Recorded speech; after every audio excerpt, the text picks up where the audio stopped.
Using kids as human minesweepers is extremely rare in human war history. Even the Japanese kamikaze in World War II were adults. The logic behind this evil is cruel and direct. Iranian mothers had absolutely no voice and no power to protect their kids.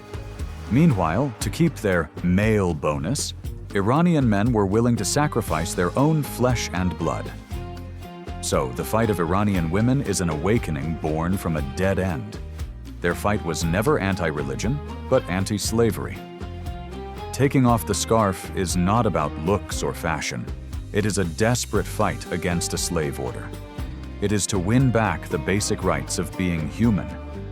The 2022 Woman Life Freedom movement shook the whole country because it poked the weak spot of the religious regime. This movement wasn't just women waking up.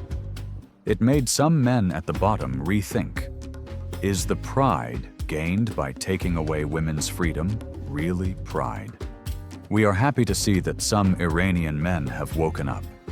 This is why they acted the way they did at the 2022 World Cup.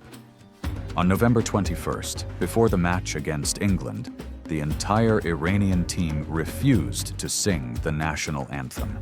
They stayed silent to support women back home fighting for freedom and the right to not wear a scarf. Looking back at the scarf dispute in Iran, we find a cruel truth. The Islamic rules the state talks about have always been a mask. They hide raw gender hate and power math. The church reform in Europe worked because it broke the power of the church, not the common people. But reform in Iran means breaking the male bonus that millions of poor men rely on to live. The fight of Iranian women is still going on. They have never just wanted to not wear a scarf. They want equal rights with men for school, jobs, and marriage choices. They want the full rights of a human. Can they win? I believe they can. The reason is simple. The poorest men in Iran will sooner or later realize a hard truth.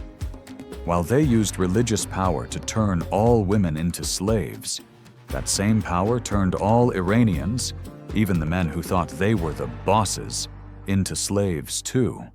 Iranians will have a day of waking up.